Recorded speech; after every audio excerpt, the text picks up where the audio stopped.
Welcome to This Explainer. Long before the neon signs of modern pharmacies, and well before the gleaming glass counters of high-end designer perfumes, human beings had to rely entirely on the natural world around them. And one of the most famous, ancient substances they turned to was a plant resin called myrrh. If you've ever come across it, you know it's a substance characterized by a distinctly bitter taste and an incredibly strong, pungent smell. But here's the thing, this wasn't just some simple, pleasant scent. It was actually a foundational pillar for early human civilization. It's deeply, deeply woven into the fabrics of ancient medicine and early cosmetics, long before we had modern science to explain why it actually worked. And this brings us to the core mystery of our explainer today. What exactly made this botanical gum retain its value for literally thousands of years? I mean, how did a simple, sticky plant product become so intrinsically linked to global trade, the evolution of medicine, and human history itself? Why on earth did entire empires trade absolute fortunes for it? Well, today we're going to unpack exactly how a resin from the desert became a global treasure, and how, surprisingly, we actually still use it today. Okay, let's dive into this. Section 1. A botanical defense mechanism. The harsh reality of the myrrh tree. To truly understand the mystique and the sheer power of this resin, we first have to leave those luxurious ancient palaces behind and travel to the gritty, incredibly harsh environment where this tree actually grows. We are talking about poor, completely nutrient-deprived soil, a punishingly dry climate, and rare, almost non-existent rainfall. This is an absolutely unforgiving and stressful desert environment. The myrrh tree is definitely not lounging around in some lush, comfortable tropical forest. It is fighting a fierce, daily battle for survival. And it's that constant, intense environmental stress that literally forces the tree to develop extreme survival tactics just to stay alive in such a hostile landscape. So let's break down how this actually happens. When faced with this harsh reality, the tree relies on a really fascinating three-step biological process. Step 1, the tree's bark gets injured somehow, maybe by a passing animal, a sharp rock, or just severe weather. Step 2, the tree immediately secretes a defensive resin to fight off invading bugs and microbes. And finally, step 3, that resin hardens under the hot sun into what we know as myrrh.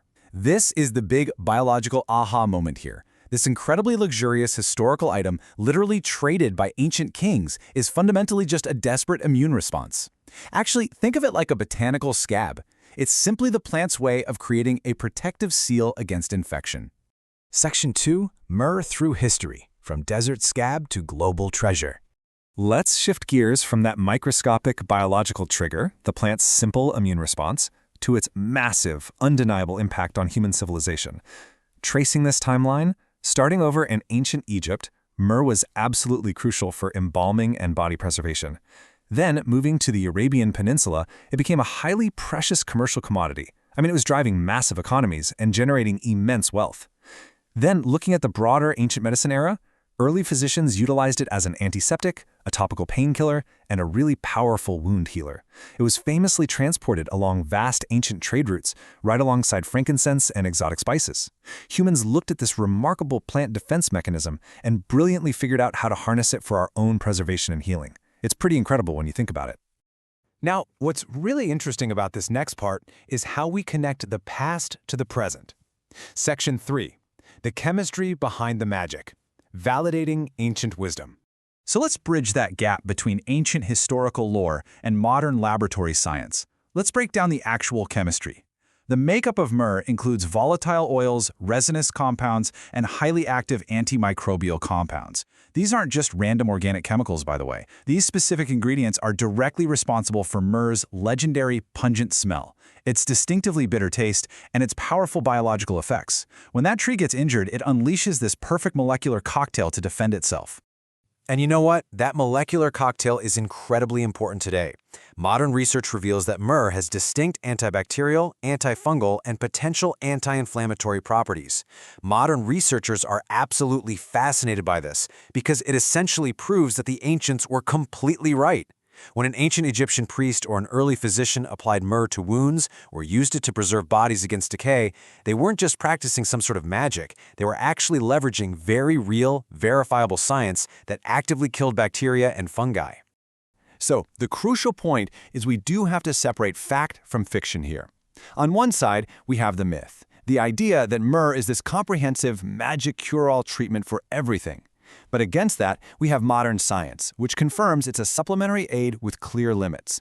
While its properties are undeniably incredible and totally validated, modern science puts strict boundaries on it. It's a really powerful helper, a fantastic supplementary aid in healthcare, for sure, but it is not a magic bullet that can cure everything on its own.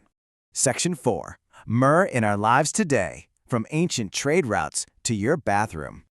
Now, it's time to bring all of this historical and scientific context home and connect this ancient, desert-born chemistry directly to your everyday life. Today, myrrh is heavily utilized in the perfume industry, in our daily toothpastes and mouthwashes, in various cosmetics, and in regulated traditional medicine. It provides incredible everyday benefits for our oral care and beauty routines. But we have to talk about the flip side. The dangers of excessive use are very real. Random, unregulated overuse can lead to severe skin irritation and, if ingested in high amounts, some seriously unpleasant digestive disorders. Respecting the sheer potency of this botanical resin is just as important today as it was thousands of years ago. Which leads us to a final, pretty provocative question to leave you with. Are we, in our modern perfumes and daily oral care, really just borrowing a desert tree's ancient immune system? It's a pretty wild shift in perspective, isn't it? We've literally taken a tree's survival mechanism, a plant scab, and we built empires, trade routes, and modern bathroom routines entirely around it. So the next time you swish your mouthwash or spray on your favorite fragrance, take a second to remember the harsh, unforgiving desert, that injured bark, and the incredibly enduring power of myrrh. Thank you so much for joining me in this explainer. Keep asking questions, and I'll see you next time.